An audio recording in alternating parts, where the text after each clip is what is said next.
எல்லாருக்கும் ஹாய். எல்லாரும் எப்படி இருக்கீங்க? எல்லாரும் நல்லா இருக்கீங்கன்னு நினைக்கிறேன். நானும் ரொம்பவே நல்லா இருக்கேன். இந்த நியூ இயர் நம்ம எல்லாருக்கும் ரொம்பவே நல்லா அமையட்டும்.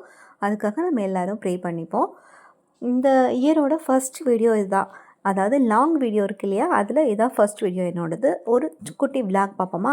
என்னென்னா நியூ மாம் எல்லாருக்கும் இந்த விளாக் ரொம்பவே யூஸ்ஃபுல்லாக இருக்கும். குழந்தைங்களோட துணியை எப்படி ஃபோல்ட் பண்ணி எப்படி பிரித்து அடுக்கி வைக்கிறது அப்படின்றது தான் இந்த வீடியோவில் பார்க்க போகிறோம்.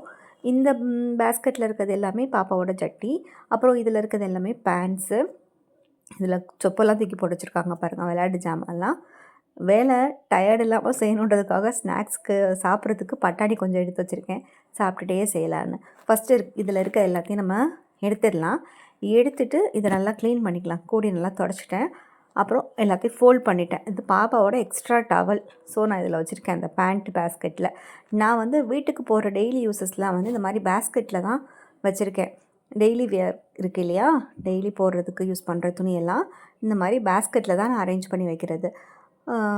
அக்கேஷ்னலாக யூஸ் பண்ணுற ட்ரெஸ்லாம் வந்து நான் பீரோவில் அதுக்கு 2 பேக் வச்சு வச்சுருக்கேன். பேண்ட்டில் இந்த 2 பேண்ட் வந்து டீக்ளட்டர் பண்ணுறேன். ஏன்னா இது 2ம் சைஸ் பத்தாது அப்படின்றதுனால அதை எடுத்துட்டேன். இப்போ பேண்ட்ஸ் மடித்தாச்சு.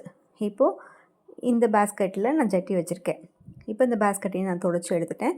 இது எல்லாத்தையும் நான் மடித்து இதே மாதிரி தான் நான் அரேஞ்ச் பண்ணிக்கிறேன். நல்லா குட்டி குட்டியாக மடித்து நம்ம வைக்கும் போது இதில் நிறைய வைக்கலாம். ஒரு 25 ஜட்டி வந்து இந்த பேஸ்கெட்டில் வைக்கலாம். இப்போ வந்து நான் பாப்பாவோட துணியெல்லாம் துவைச்சி போட்டிருக்கேன். பேலன்ஸ் இருக்க துணி தான் இது. துவைச்சி காய வச்சு அதையும் எடுத்து நான் அந்த பேஸ்கெட்டில் வைக்கணும். அதனால் இப்போ உங்களுக்கு பார்க்கும்போது கொஞ்சம் இடம் ஃப்ரீயாக இருக்க மாதிரி இருக்கும். பட் ஃப்ரீயாலாம் இல்லை. அதெல்லாம் வச்சுட்டா பத்தாது. இதில் இது ஒன்று மட்டும் பத்தலை. ஸோ அதை நான் டீக்ளட்டர் பண்ணிட்டேன். அடுத்து இந்த 4 பேஸ்கெட்டில் இருக்கிறதுமே ஒன்றா க்ளீன் பண்ணிவிட்டு நான் எப்படி அரேஞ்ச் பண்ணுறேன் அப்படின்றத காட்டலாம். இந்த ட்ரெஸ் வந்து நான் ஃப்ளிப்கார்ட்டில் தான் வாங்கியிருந்தேன். வாங்கி ரொம்ப நாள் ஆச்சு. நிறைய டைம் யூஸ் பண்ணியாச்சு. ஒரு குட்டியாக ஹோல் கூட விழலை. கிளாத் அவ்வளோ சூப்பராக இருக்குது. லிங்க் கிடச்சிச்சின்னா நான் டேக் பண்ணுறேன், பார்த்துக்கோங்க. இதில் வந்து நான் என்னென்ன அரேஞ்ச் பண்ணுறேன்னா, செட்டாக இருக்கும் இல்லையா? ட்ரெஸ்ஸு, ஸ்கர்ட்டு, மேலே டாப்பு, அப்புறம் பேண்ட்டு, மேலே டாப்பு, அந்த மாதிரி இருக்கும் பாருங்கள். அந்த மாதிரி செட்டு ட்ரெஸ் எல்லாம் வந்து நான் இதில் அரேஞ்ச் பண்ணுறேன். பார்க்குறதுக்கு சின்னதாக இருக்குது. ஆனால் பாருங்கள் நான் எத்தனை ட்ரெஸ் வச்சுருக்கேன்னு. இதில் மட்டும் கிட்டத்தட்ட ஒரு 7-8 ட்ரெஸ் வச்சுட்டேன்.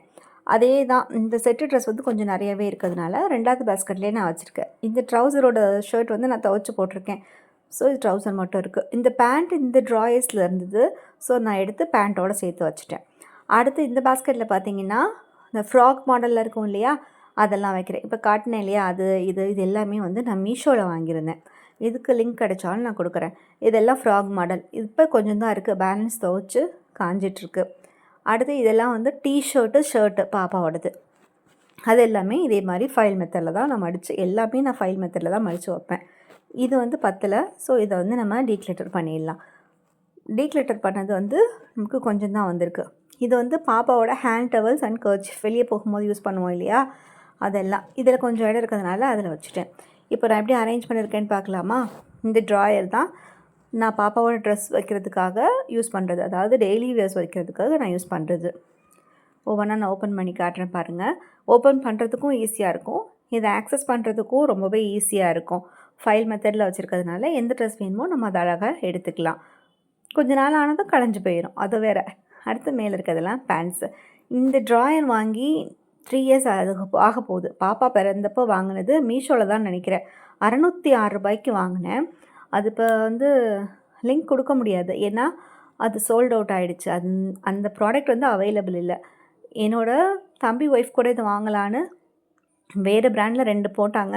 ஆனால் 2மே டேமேஜாக வந்துச்சு. பட் எனக்கு வந்து 3 இயர்ஸ் ஆக போது இன்னும் நல்லாவே இருக்குது. இந்த ட்ரெஸ்ஸஸ்லாம் தான் நான் டீக்ளட்டர் பண்ணது. கொஞ்சம் தான் டீக்ளட்டர் ஆகிருக்கு. ஏன்னா நான் அப்பப்போ மடித்து வைக்கும் போதே 10வது ட்ரெஸ்லாம் தூக்கி போட்டுருவேன். ஸோ இந்த தடவை கொஞ்சம் தான் இருக்குது. இதை நான் அப்படியே வேஸ்ட்டாக தூக்கி போட மாட்டேன். கிச்சன் க்ளீன் பண்ணுறதுக்கு, கவுண்டர் டாப் க்ளீன் பண்ண, கிச்சன் டைல்ஸு, ஸ்டவ் இதெல்லாம் க்ளீன் பண்ண யூஸ் பண்ணிப்பேன். இன்றைக்கி தான் இந்த ட்ரைபாடுக்கு நான் வேலை கொடுத்துருக்கேன். அப்புறம் பாப்பாவோட ட்ரெஸ் காய போட்டிருக்கேன்னு சொன்னேன் இல்லையா? அதுதான் இது. அப்புறம் இன்னொரு முக்கியமான விஷயம் சொல்லணும். என்ன விஷயம் அப்படின்னா, ஒரு பாய் ஒன்று விரித்து வச்சுருந்தேன் பாருங்கள். அந்த பாயோட வயசு என்ன தெரியுமா? சொன்னால் நம்ப மாட்டீங்க. 10 இயர்ஸ் முடிஞ்சு போச்சு. என்னென்னா என்னோடய மேரேஜுக்கு வாங்கின பாய் அது. அதாவது முஸ்லீம்ஸ் மேரேஜில் எப்படின்னா பாய் விரித்து அதுக்கு மேலே ஜமுக்காலம் விரித்து தான் மாப்பிள்ளையை உட்கார வச்சு நிக்கா ஓதுவாங்க. அந்த பாய் தான் இது. ஜமுக்காலம் நான் இன்னும் எடுக்கவே இல்லை, யூஸ் பண்ணவே இல்லை. அப்படியே புதுசாக இருக்குது. பட் இந்த பாய் வந்து அம்மா வீட்டில் யூஸ் பண்ணிட்டு தான் இருக்காங்க. இன்னும் ஆனால் கிளியவே இல்லை.